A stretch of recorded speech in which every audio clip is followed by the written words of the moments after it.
Assalamualaikum warahmatullahi wabarakatuh. Selamat pagi. Bagaimana kabar kalian di rumah? Semoga tetap sehat dan semangat ya untuk belajar di rumah. Nah, untuk materi kali ini masih tentang teks biografi. Nah, di teks biografi bagian 2 ini kita akan membahas cara mengidentifikasi kepribadian unggul atau karakter unggul tokoh di dalam teks biografi. Kemudian kita juga akan membahas tentang kebahasan teks biografi. Silahkan ditonton video ini sampai selesai ya.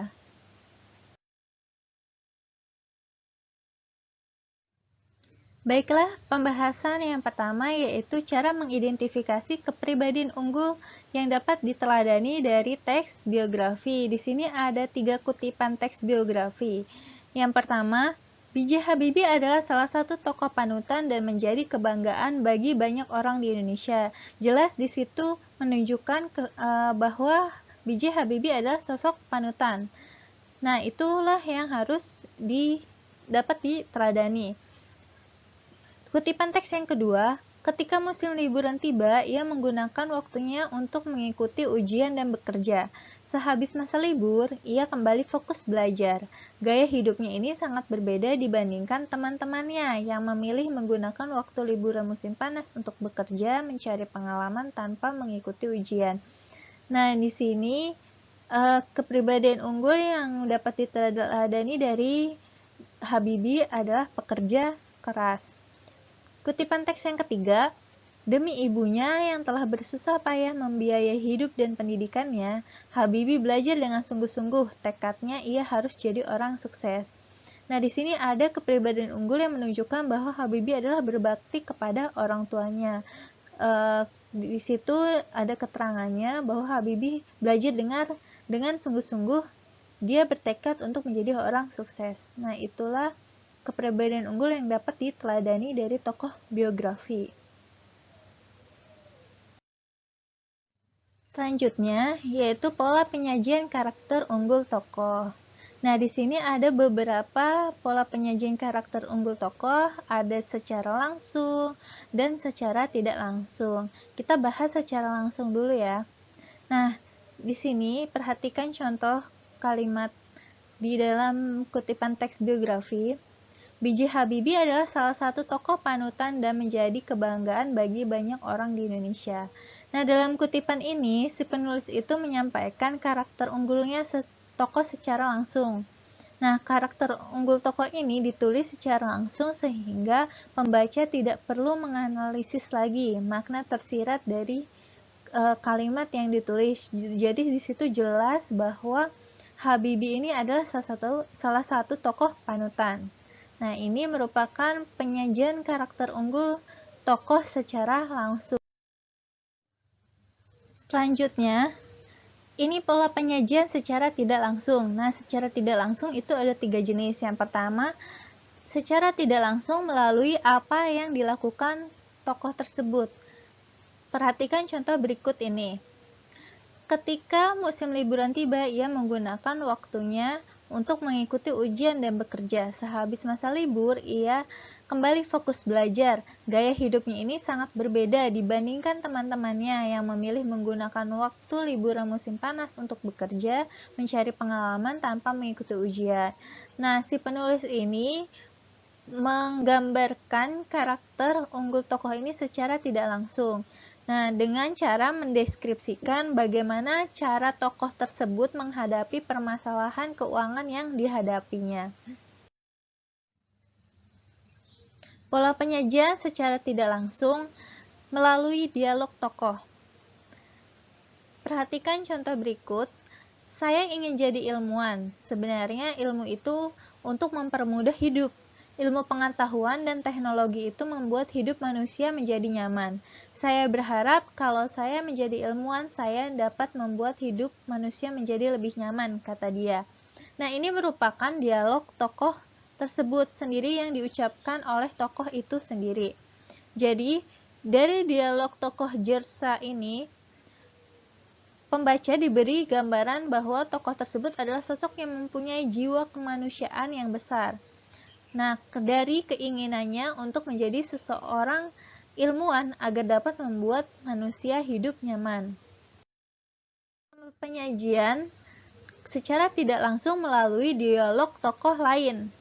Nah, contohnya, semua anak mama tidak manja dengan uang, sebab kami tidak punya uang, tutur Mama Nels.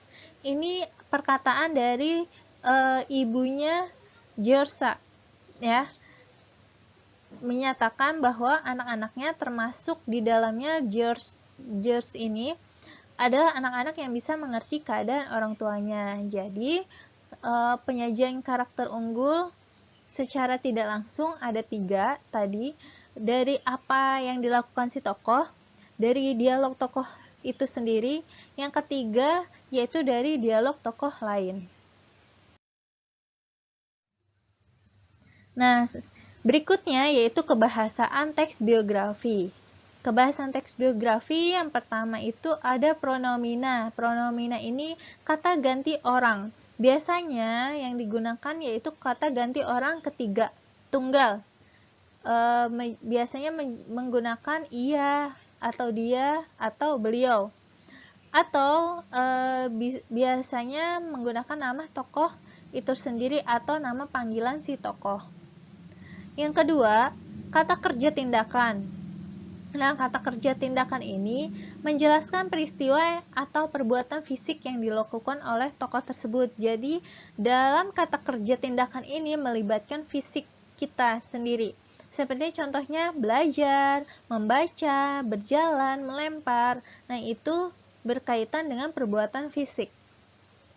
Yang ketiga, kata adjektiva atau kata sifat. Nah, kata sifat ini fungsinya untuk memberikan informasi secara rinci tentang sifat-sifat tokoh tersebut. Contohnya, kata sifat yang mendeskripsikan watak tokoh antara lain jenius, rajin, ulet. Selanjutnya dari kebahasan teks biografi yang keempat, kata kerja pasif. Nah, kata kerja pasif ini untuk menjelaskan peristiwa yang dialami tokoh sebagai subjek yang diceritakan. Biasanya ada imbuhan diberi, ditugaskan, dipilih. Yang kelima, kata kerja mental. Nah, kata kerja mental tadi ini berbeda dengan kata kerja tindakan ya. Kalau kata kerja tindakan tadi kan melibatkan fisik. Kalau kata kerja mental ini tidak melibatkan fisik kita. Nah, dalam rangka penggambarannya peran tokoh contohnya memahami, menyetujui, menginspirasi, mencintai. Itu tidak melibatkan fisik, berarti termasuk kata kerja mental. Yang keenam, kata sambung atau biasa disebut konjungsi. Konjungsi ini berkenaan dengan urutan waktu. Ya, karena di sini kan teks biografi ini menceritakan peristiwa-peristiwa yang dialami oleh tokoh tersebut, maka dari itu pasti banyak konjungsi yang berkenaan dengan urutan waktu. Contohnya sebelum, sesudah, pada saat, kemudian, selanjutnya, sampai, hingga, pada tanggal, nantinya, selama, saat itu, dan lain sebagainya. Nah, berikut ini contoh analisis kepribadian unggul dan pola penyajian karakter unggul. Yang nantinya kalian akan latihan menganalisis kepribadian unggul ini seperti ini. Contohnya tadi kan kita sudah membahas tentang kepribadian unggulnya ya. Dari 3 kutipan teks ini, B.J. Habibie adalah salah satu tokoh panutan dan menjadi kebanggaan bagi banyak orang di Indonesia. Kepribadian unggulnya tadi sudah kita bahas, yaitu sosok panutan.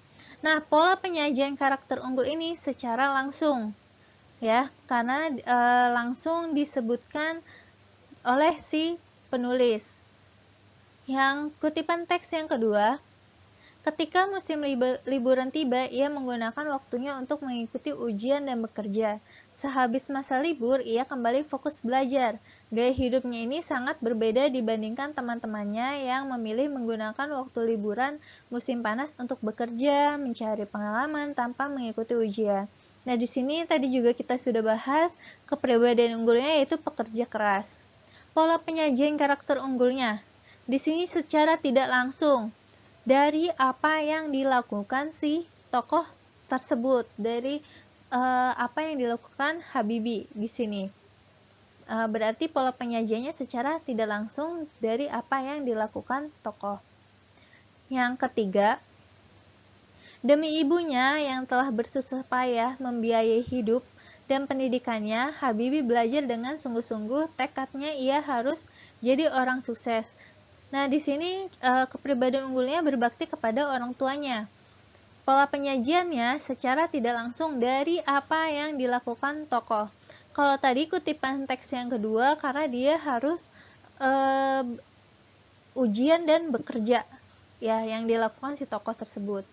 Nah, kalau yang paragraf ketiga, Habibie ini belajar dengan sungguh-sungguh. Ya, tekadnya ya harus jadi orang sukses demi ibunya tadi yang telah bersusah payah membiayai hidup dan pendidikannya. Di sini pola penyajian karakter unggulnya secara tidak langsung dari apa yang dilakukan tokoh tersebut. Baiklah, terima kasih sudah melihat pembahasan materi teks biografi. Semoga materi yang disampaikan bisa kalian pahami. Cukup sekian, terima kasih. Wassalamualaikum warahmatullahi wabarakatuh.